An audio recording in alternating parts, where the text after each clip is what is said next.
If you feel you have what it takes to be awarded as the best in the business, here is your chance to apply. Head on over to our website, download the form and apply.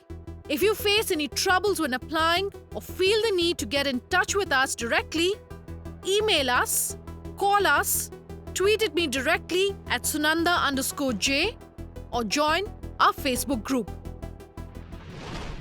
Hello and welcome to Leaders of Tomorrow, 18 Hours special initiative that celebrates the undying entrepreneurial spirit of micro, small and medium enterprises. This is the only daily MSME platform in the country, a show where you can voice your concerns and get answers to all your queries directly from our team of experts. We understand the issues that you, the MSME entrepreneur, face, and the show aims to bring you the most relevant and updated information on everything related to your businesses. On the show today, a chat with Kunal Kapoor on our Insights segment. On our Bright Sparks tonight, we're featuring two companies, Riddhi Siddhi and The Wishing Chair.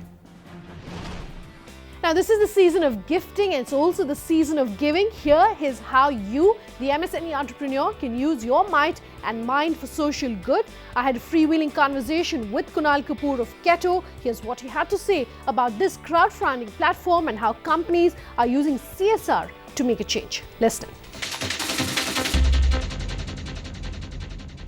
I want to start by talking to you about Ketto and where the idea for that really came and why crowdfunding, because it's such a new concept still in India. Sure. I think it was a combination of things. I was working very closely in the sort of social space now with a number of NGOs, and what I found was that these NGOs had a lot of challenges that they were facing. Firstly, the cost of fundraising was very high. So when you look at the cost of fundraising offline, it's about 40, 50%, sometimes even 60%. So what that effectively does is that if somebody is raising 100 rupees for a charity, 40, 50 rupees is actually going into raising that money. Only 50 rupees is going to the people that actually need it. And I felt like that was really unfair. I felt a lot more money needed to go to people that actually would use it. And secondly, I also found that the social space in our country was, there was a lot of seriousness attached to it. There was a lot of gravity attached to it.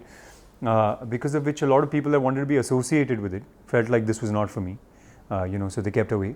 Whereas when I looked at the ecosystem out west, it was a lot of fun.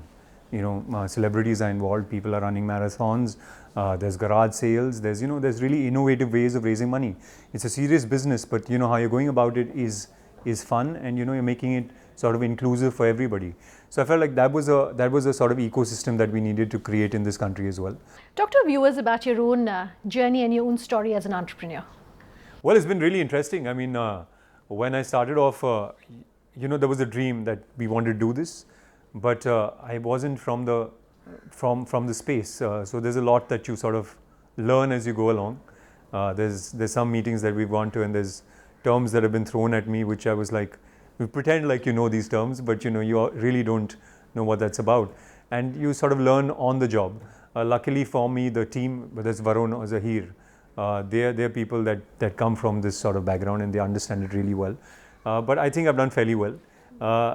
The challenge for us really was when we started off was to sort of convince people, especially investors, that we were onto something that was good. And I think that was really difficult because when you go to an investor and you pitch an idea which is something that they're really not familiar with, they're most likely to reject that idea. So there was a lot of rejection to begin with. It was just me and Varun with our own money that started this. And so it was not only about convincing investors, it was also about convincing people, because for a long time people felt like crowdfunding was just a charity where you'd call and you'd get money. They didn't realize that there's a lot of work that you have to put in yourself to get this going.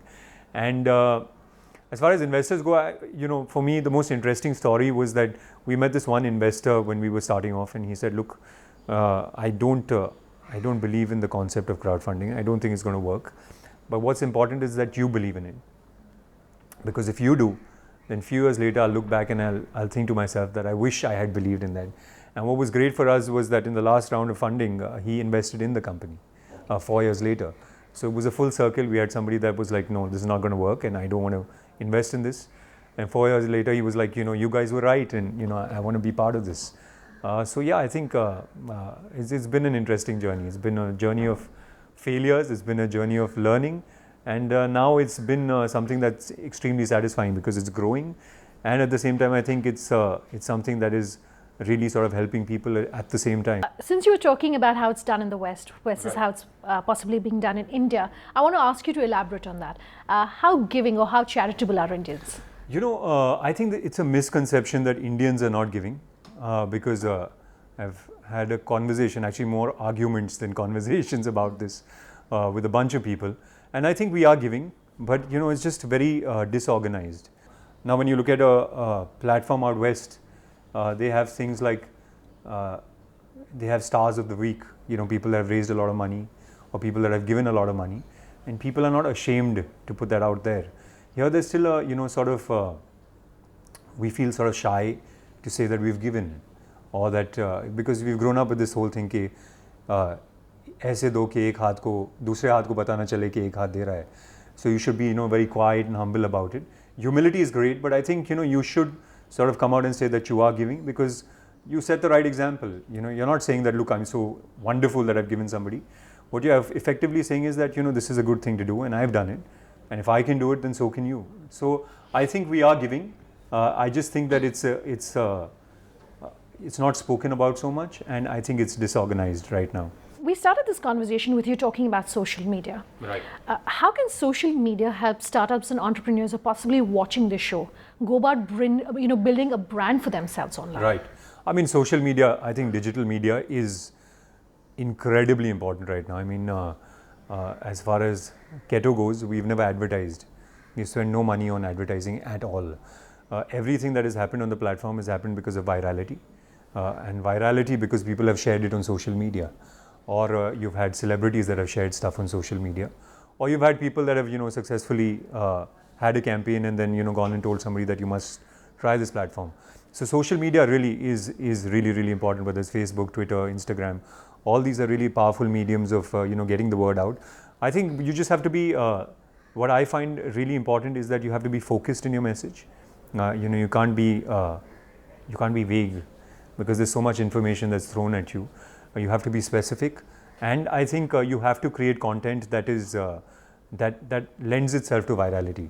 What do you think has been your biggest challenge and therefore your biggest learning and your advice for our viewers? Would it be the funding bit? Yeah, I think the funding bit was a big one.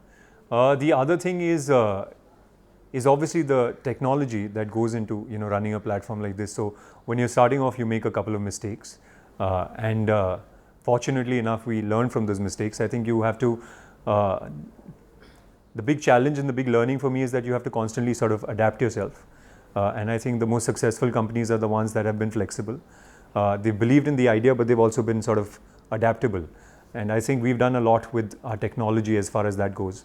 And we're constantly, you know, innovating and doing new things with the technology. So I think that was a big challenge. You know, the failures initially, I think those are pretty heartbreaking.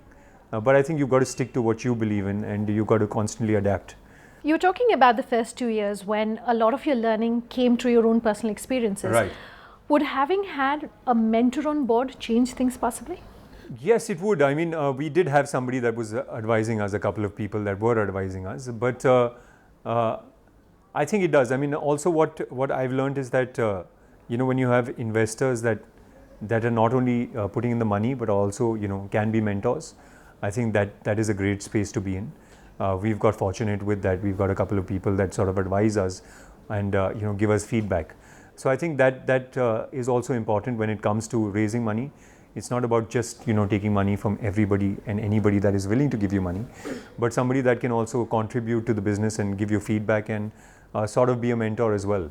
You've been talking about what the journey has been like since you started. Right. What are the next, say, 5 years looking like for you? Well, I think, you know, we've just, to be honest, we've now raised 350 million rupees in the last couple of years, and most of it has come in the last year and a half. We've seen it grow phenomenally from the time we started. But I think we've just scratched the surface. I think the more we sort of create awareness and education, the more this is going to grow. I think we're talking about, when we are talking about NGOs and we're talking about giving, officially it's about a $10 billion market. And I think we've just scratched the surface of that. I think there's a lot more we can do. And I think in the next 5 years, I think we're going to see that change dramatically. I think there's going to be big growth in crowdfunding. and I think lots of money is going to be raised on platforms like ours. On that note, let's take a very quick break, but we're going to continue our focus on the festive season with a spotlight on two companies that are doing something different, Riddhi Siddhi and the Wishing Chair.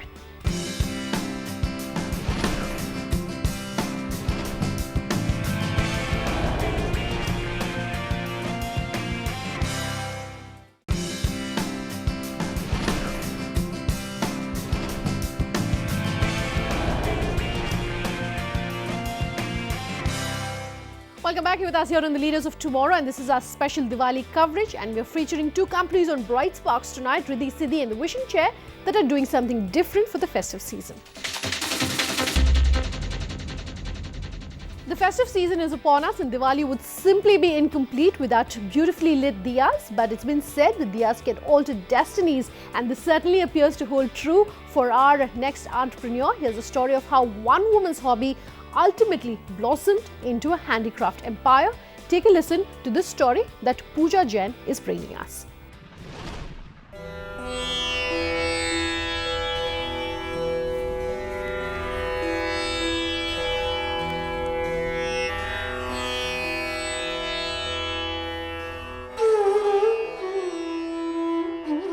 Founded by a young bride back in 1998, Riddhi Siddhi Enterprises has been lighting up the lives of many for nearly 2 decades.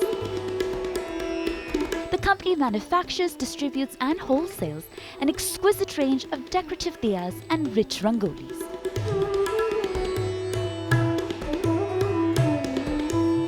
While such products at first glance appear to be completely preserved by history, the industry has in fact experienced its fair share of innovation, and Riddhi Siddhi Enterprises has embraced the change with open arms. A visit to the company headquarters during the busy holiday season helps shed more light. So as we look around, the obvious beauty of the products is the first thing we notice. The second is the sheer variety. So walk us through how your product catalog has evolved over time. Since 20 years back, I started it as my hobby, and then my family supported me, my friends, and I saw that people are liking my products. So I started making those products in a bulk quantity, and after that I thought that I should expand it as a business. My first product was Earthen Diyas. I thought that I can expand my business in other products also. So we started making rangolis, hangings, torans and lots of other Diwali products, puja thalis, rakis and other festive items also. So this is the way my catalog started expanding a lot. What are some of the best practices you've implemented in-house that have laid the foundation for your success? Riddhi Siddhi Enterprise deal in superior quality products because we just take care of our products. We have good vendors, we deal in branded colors, we have highly trained staff. Each and every product is first made by me, and we have export packaging unit also. This is the way we cater for superior quality product. What's been your approach towards building your clientele, both domestically and internationally? First we were supplying in the local market, then we started wholesale market, and after that we thought that we should go for export also, but we were not aware how to start the export market. So we directly contacted to the local exporters. They got their buyers into our office and they liked our product very much, and they started telling that Riddhi Siddhi Enterprise is a very huge variety of products, and directly the clients, they started contacting us, and now my diyas and my handicraft items are going in all over the world. So in a market as fragmented as the handicraft space, Riddhi Siddhi Enterprises has always been a step ahead of the curve. So what comes next? I started Riddhi Siddhi Enterprises as my hobby and home production company. Now it is a very big company, and hundreds of people as a staff, they are working along with me.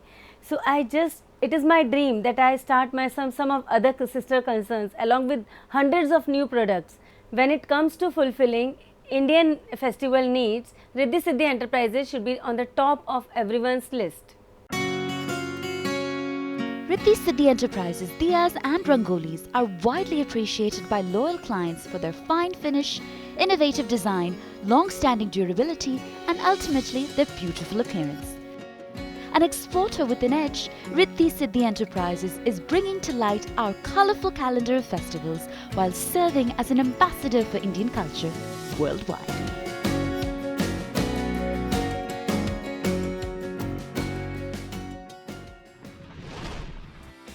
Tonight on Bright Sparks, we're also bringing you the story of a lifestyle retail brand based in Delhi which wishes to blend in childhood memories and adult ingenuity in its home accessories, decor and gifting business. On this festive week special, Libza Manan caught up with a woman behind the wishing chair and brought us what this quirky brand is all about. Take a look. A quirky home decor and gifting brand. The Wishing Chair is here to transform your living space with products that boast of delighting your soul. A former corporate employee turned entrepreneur, Avneet Maan launched the brand to revive the fairy tale childhood memories that often become a bygone in our adulthood. So before we begin our conversation, Avneet, a very happy Diwali to you and the entire team of the Wishing Chair. So the gifting tradition in Delhi has commenced with the onset of Diwali and the festive season, and yours is a quirky gifting brand. So what does the Wishing Chair has in store to offer Delhiites this festive season? We have tons of stuff. Diwali is our favorite time of the year. We have everything from lighting from beautiful lights to lamps to candle stands, to entertainment in terms of things at home like your dessert plates, teapots, cupcake sets, to home linen, etc. You name it, we've got it. Your product range of the Wishing Chair is more that suits the urban lifestyle. So would you say that the brand caters more to the metropolitan cities? And what are you doing to tap tier 2 and tier 3 cities? Well, currently, yes, we cater to the metros and to a certain kind of woman that we ourselves are and relate to. But as we grow, we're also understanding as more customers we interact with, we're also understanding different needs and we're trying to meet them. But yes, as of now, we only cater to a certain urban, well-traveled woman with a certain aesthetic. What were some of the challenges that you had to overcome while establishing the brand? Honestly, I haven't interviewed many women entrepreneurs. So the first question that comes to my mind is that how difficult is it to be a businesswoman? What happens is a lot of times, especially your suppliers, vendors, manufacturers don't take you that seriously. They think you're a woman, so they can kind of get away with things. So it takes longer and you have to fight harder to establish yourself and be taken seriously. That is the main challenge that I see. Other than that, the challenges are same for everybody. Doing business in this country is hard. And there are lots of roadblocks that you have to face, which when you're in the corporate world, you don't think or ever, it does never occurs to you. From twinkling lights that lit up your mood to beautiful home decor pieces to pretty planters to attractive gifting ideas, the Wishing Chair's 2 creative stores across Delhi NCR make sure that consumers are taken back in awe with the playful magic of the displayed products. The Wishing Chair has a strong online presence. So how important is the role of social media in establishing your brand today? Well, social media is a huge blessing for our brand because we're self-funded. We don't have the kind of money that is required to put print ads or TV ads costing crores. Social media is what has made our brand. Our stores are not in very prime locations because the rentals are so high that we cannot afford. But through Facebook, through Instagram, through various other social media apps that we've been using, customers get to know about us, they come back and then they bring their friends, and that's how we've grown. Right. So let's talk about GST a bit. With GST soon to become a reality in India, what sort of outlook do you have for the bill? Can't wait for the GST to come. We're so thrilled about it. Most of our manufacturing currently takes place in states which are not Delhi. So we have a ton of problem in terms of getting the material in, the C forms that need to be issued, and the different tax structures that we have to follow. So this would really make life easy, as things would flow faster, as it's going to be one market, and also the counting and the paperwork required in the back end will be reduced. So we're really looking forward to it. Right. So my last question would be, going ahead, what sort of product diversification and footprint expansion are you looking at? We have big plans, both geographically as well as in terms of the product that's available. We're opening in Bangalore next month, and we have plans to open in Bombay post that. After Bombay, there is a plan for 6 more cities, which we're putting together currently. In terms of product, we're focusing on expanding to various other categories, which the same consumer who comes to us also appreciates. So things like travel accessories, glassware, and home linen is something that we want to do in a much bigger and a more extensive way than we are doing today.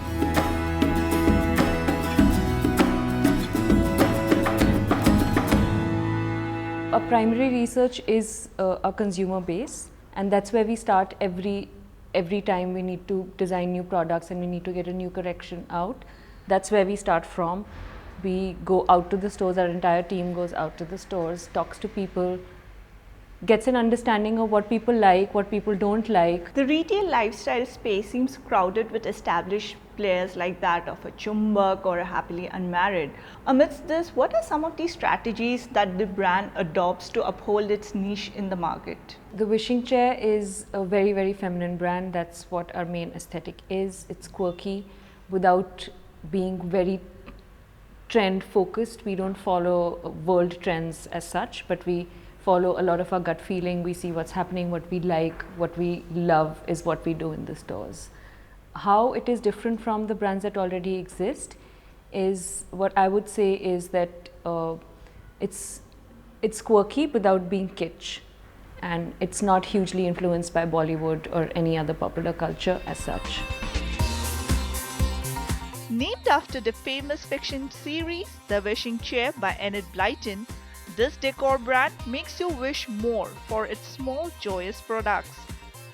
With some robust expansion plans across Indian metros, the brand is on a mission to let urban Indians take their dreamy drive into childhoods amidst the hustle bustle of city life.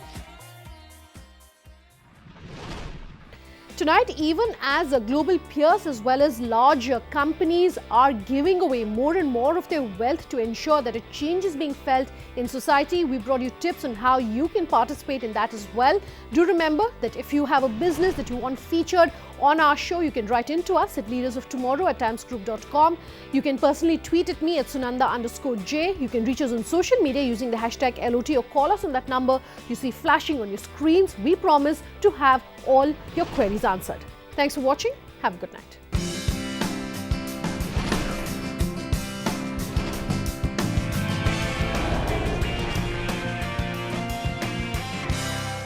If you feel you have what it takes to be awarded as the best in the business, here is your chance to apply.